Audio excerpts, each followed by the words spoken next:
Good morning. Welcome to Live Oak Unitarian Universalist Congregation.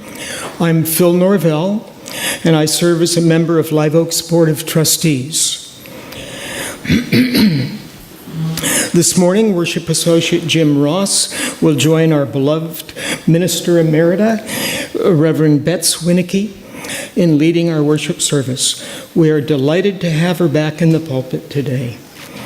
Bets was Live Oak's first minister, serving for more than 18 years. We are glad you are with us. This community of all ages welcomes you. Our congregation is a spiritual home dedicated to celebrating and nurturing our diversity of thought, our generosity of heart, and our desire to make the earth a more just, peaceful, and healthy place. Everyone is encouraged to read the Acorn Bulletin, which highlights the many ways that we create fellowship and put our values into action. After the service, please join us on the patio for a reception honoring Katie Saxon, our wonderful choir director. Katie has accepted a full-time position at Carpinteria Community Church. Katie, we all wish you the very best and hope you'll come back often for a visit. Let us begin. Now is the time we gather together. Once a week, we take time out of our busy schedules to be together, to think about the important things in life, to honor those people who have gone before us, to name those people in our hearts, and to just be together to appreciate life with gratitude. Frog was in his garden, and Toad came walking by. "What a fine garden you have," said Frog. Said Toad. "Yes," said Frog, "it is very nice, but it's been hard work." "I wish I had a garden," said Toad. "Well, here are some flower seeds. Plant them in the ground, and soon you will have a garden." "How soon?" "Quite soon." Toad ran home. He planted the flower seeds. "Now, seeds," he said, "start growing." Toad walked up and down his rows a few times, and the seeds didn't start to grow. Toad put his head close to the ground and said loudly, "Grow!" Toad looked at the ground again, and the seeds did not start to grow. Toad put his head very close to the ground and shouted, "Now, seeds, start growing!" Ooh, Frog came running up the path. "What is all that noise?" he asked. "My seeds won't grow." "You're shouting too much. Those poor seeds are afraid to grow." "My seeds are afraid to grow?" "Of course. Leave them alone for a few days. Let the sun shine on them. Let the rain fall on them. Soon your seeds will start to grow." Well, that night, Toad looked out of his window. "Drat! My seeds have still not started to grow. They must be afraid of the dark." So Toad went out to his garden with some candles and lit them. "I'll read the seeds a story. Then they won't be afraid to grow." And all the next day, Toad sang songs to his seeds. He read poems to his seeds. And the next day, Toad played music for his seeds. And he looked at the ground, and the seeds still had not started to grow. "Oh, what shall I do?" cried Toad. "They must be the most frightened seeds in the whole world." Then Toad felt very tired and fell asleep. And a little time passed, and then, "Toad, Toad, wake up," said Frog. "Look at your garden." Toad looked at his garden, and little tiny green plants were coming up out of the ground. "Well, at last," shouted Toad, "my seeds have stopped being afraid to grow." "And now you will have a nice garden too," said Frog. "Yes," said Toad, "but you were right, Frog. It's very hard work." I invite you to be in the mood of meditation or prayer,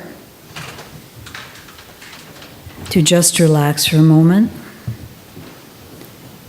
Eternal mystery, Spirit of life and love, we gather here in this sacred space to remind ourselves to pause and breathe. In the midst of all we do, may we pause and listen to the language of the heart, finding tenderness within sorrow, compassion within pain and loss, fear within the hardness of anger.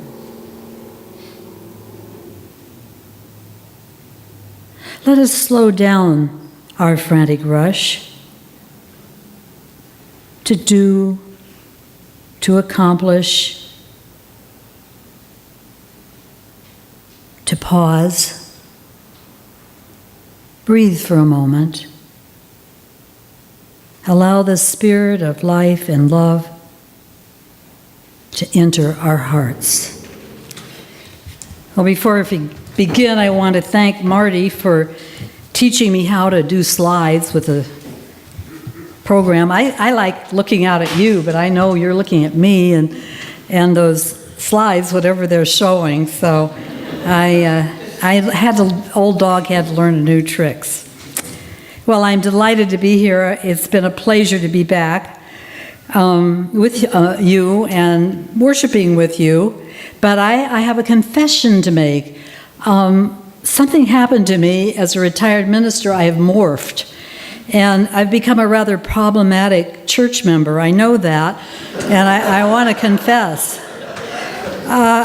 First of all, I realized that I completely forgot about the wonderful Elder's Tea because I had just gotten a little crazy rescue dog, and I can only think of one thing at a time.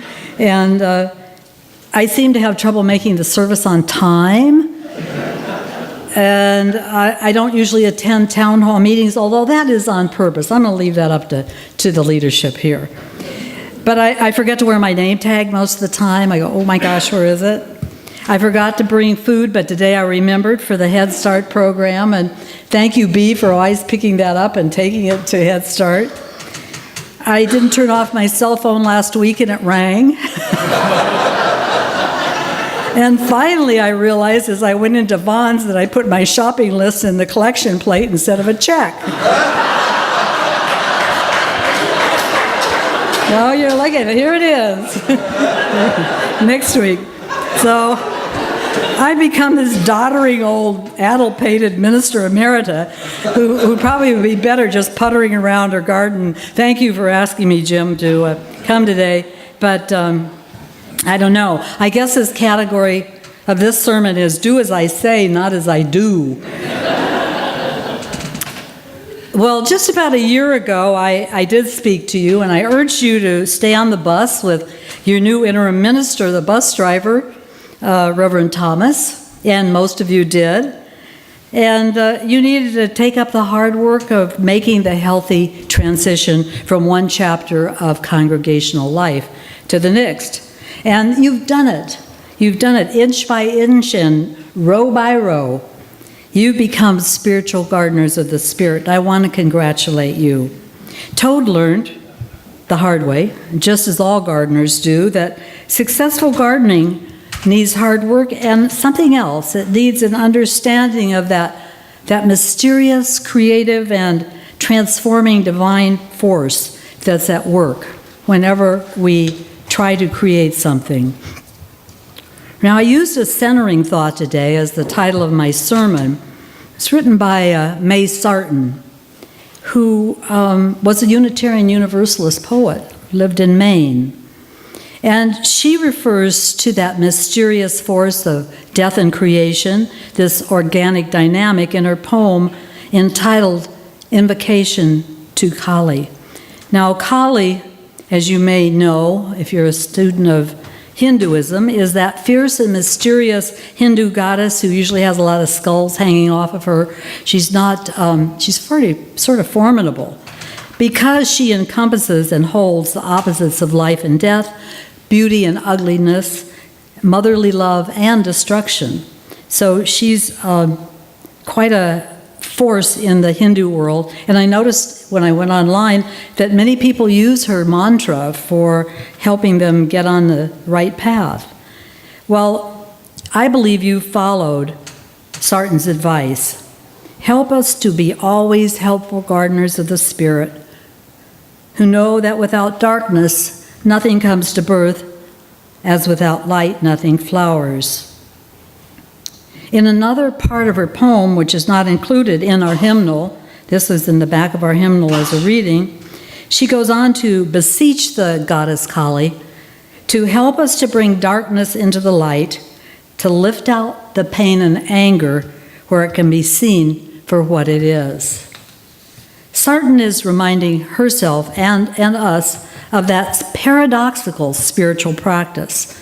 It's really quite, to me, paradoxical, because we have to dare to face the shadows and darkness within to move into the light of creation. Well, Marty took some pictures, and here's, I assume, one of the best ones.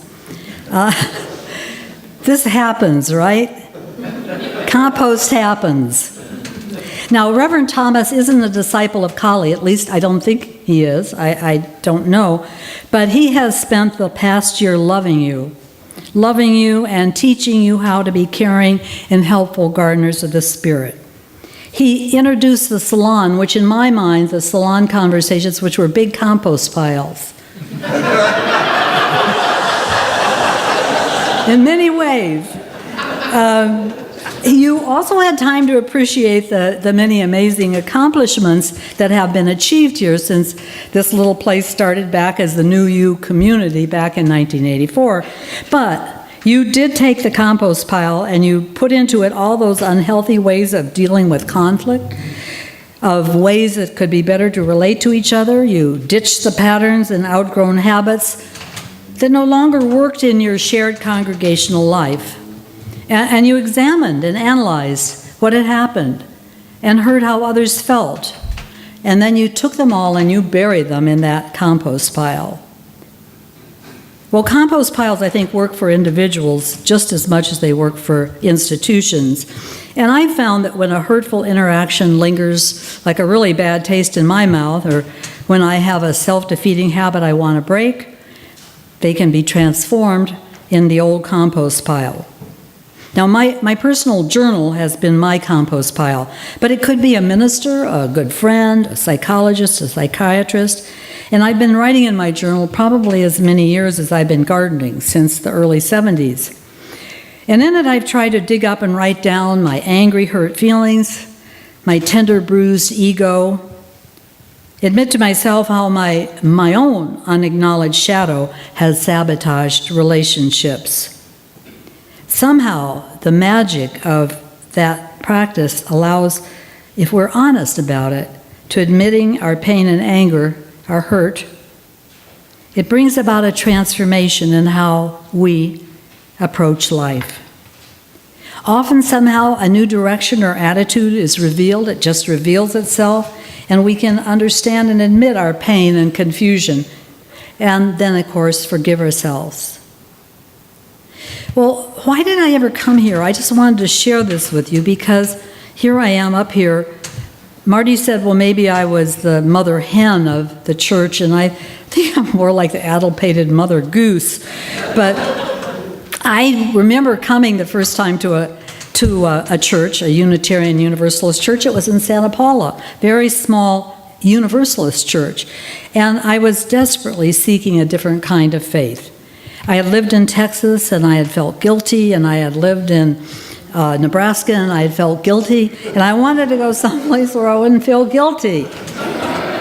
So I was really struck somehow by Sophia Lyon-Fahs, who was an influential religious educator, and she had written a famous quote that I read somewhere, and it said, "It matters what we believe. Some beliefs are like walled gardens. They encourage exclusiveness and the feeling of being especially privileged. Other beliefs are expansive and lead the way into wider and deeper sympathies." Well, I wanted to move out, and I wanted the wisdom to know how to find the deeper meaning in my life. somehow my life was very, very shallow and boring. And I wanted to discover the holy places that fed my spirit. I needed to find hope. I wanted hope to light the dark places which were going on in my life. And I really needed to learn, I didn't know how, to practice loving kindness. I did know I wanted to make a positive difference in the world, but I didn't know how. When I assumed leadership as a layperson in that small church, I finally discovered the magic, the synchronicity of shared ministry. This definitely an organic dynamic. It's got to be organic. And it allowed me not to have all the answers and to count on the welcome synergy created by all the contributions of others around me, to use their wisdom, their creativity, and their energy. And anytime someone came up with new energy, I was delighted because I knew that somehow it would all fit into that synergy. And I also learned during that time that you also have to trust in the process of that creative, Kali, dynamic, organic force. And you have to be able to trust that you can cope creatively and remain adaptable with whatever follows, because often your best laid plans don't go where you want them to go. I know now that I never would have entered the ministry if I hadn't learned that and practiced that. Perhaps I think back on it, that symbol of a living, majestic, growing oak tree helped the early settlers of Live Oak, or the UU New Community before it was Live Oak, to get in that organic groove.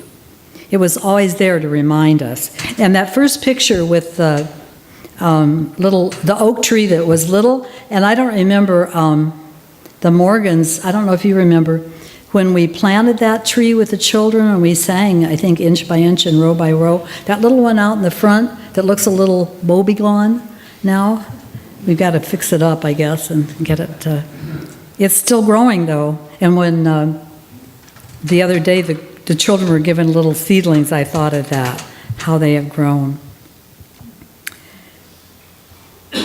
I've come to believe that to be true gardeners of the Spirit, we need to be in a place of shared humility and compassion.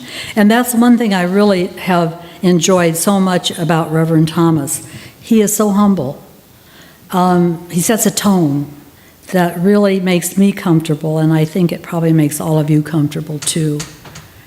And the natural fertilizers, I think, that enhance healthy growth are consideration, appreciation, and thoughtfulness. You can't get enough of those. They will just keep on giving. They'll never burn your plants out. They'll always be there for you. On the other hand, every gardener knows that indifference, neglect, and inconsistency kills the garden and the plants in it. So spiritual and, I believe, ecologically sensitive gardening demands restraint. That's a word you don't hear a lot, restraint. But overwatering, as I know, over-fertilizing or overcrowding can stunt and kill the plants in the garden.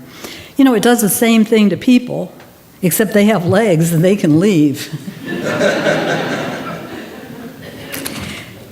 Krishnamurti, who held court up in Ojai, said to understand something, you have to pay attention. That's another part of gardening. I think Toad paid a little too much attention, but you have to pay attention and you have to love. And when you love something, it is the very nature of love that is inside everything else, discipline. And it's self-discipline. You know, you can't really control anyone else, and you can't control your garden. Have you ever noticed that? It just doesn't work.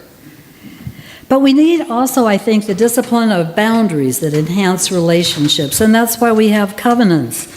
And we promise to do certain things that will make our garden grow. I was really appreciative of Reverend Thomas and his desire to having a loving covenant with myself and Kristen Rahm. It made such a difference in my relationship with all of you. I think a healthy, thriving faith community has the discipline to get the weeds out and the buildings maintained. And this is something I've thought about for a while. how a church looks, what kind of curb appeal it has. I know this morning I pulled up and I said, Jim, all the composting green cans are out in front where people can park. And I thought, oh, I've got my minister's hat on. Forget it. It's going to be okay. But the best test, Eric Hoffer, the philosopher, wrote, the capacity for maintenance is the best test for the vigor and stamina of a society. And I know those of you who have been in leadership roles know that. Any society can be galvanized for a while to build something, but the will and the skill to keep things in good repair day in and day out are fairly rare. I am grateful for your shared ministry this past year. I know I speak for others. I appreciate the sweat and tears that it takes to do the heavy lifting during this transition time. You had the will and the skill to keep Live Oak in good repair day in and day out. You shared ministry with Reverend Thomas, and it has made a huge difference in the feel and the look of this garden. So I want to congratulate all of you, and I look forward to watching the next congregational chapter unfold now that you are seasoned and experienced gardeners of the Spirit. Thank you.